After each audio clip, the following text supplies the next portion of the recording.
OK, takže čau, ja ťa vydám u tohto videa. No a dneska tu nám máme flat sesh, keďže jo, je tu tento krásny flat. Tak dneska si tu zajazdíme, tu mám kolobežku. A jo, uvidíme, aké triky sa mi podarí dať. A jo, čus.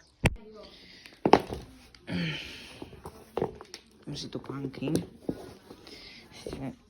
OK, otváram. Iba nájsť skútu, kde by asi tam mohla byť.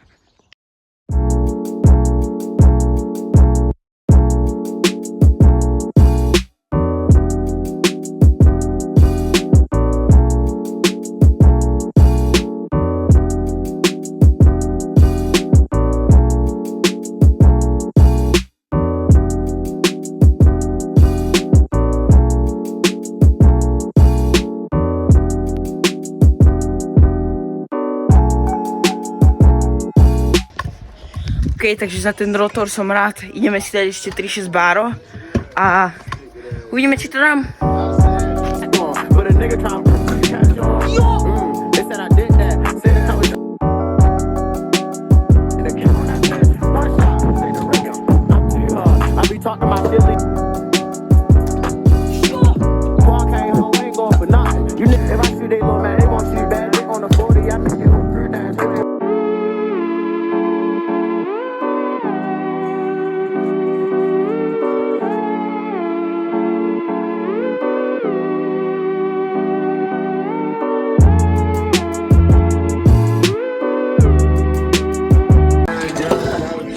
OK, tak full hill si dneska nedám, tak yep. Už na konci videa, dal som to do sketchy, nevadí. A ešte som vám slúbil ten skútrček, tak začneme gripmi, to sú tilty, jo. Neviem, prečo mne prídu príjemnejšia godička a jo. Ďalej tu máme scootering bary, nie sú to tie titánové, sú to tie ľahká oceľ a jo. Majú asi 900 gramov, takže pomerne ľahké a jo, skútering. Tak, ďalej tu máme objímku, klasická Ethic, Valkyria, či jak sa to hovorí. A jo, headset, Addict. Niektorí mi hovoria, že sa to veľmi rýchlo ničí, ale mne to už drží nejaké 3 mesiace, takže je úplne v pohode. Ďalej sa môžeme presunúť k vidlici. To je z môjho starého kompletu nejaká Blazer Pro, takže jo, není úplne dobrá, je celkom ťažká, ale ja si myslím, že v pohode.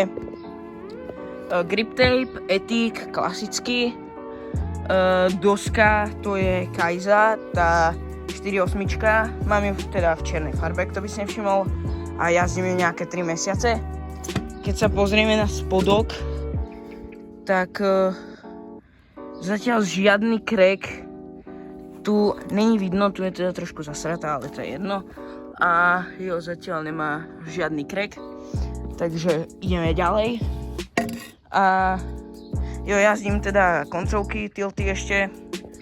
A máme tu potom Ethic Incube 2. Mne to vyhovuje, dobre sa točia, takže nemám čo k tomu dodať.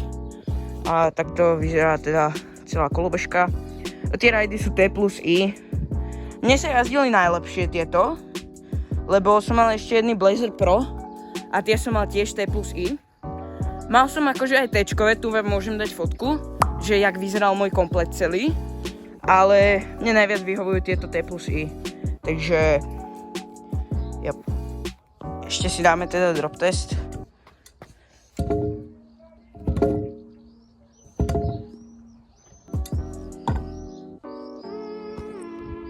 Proste average Parker drop test, no.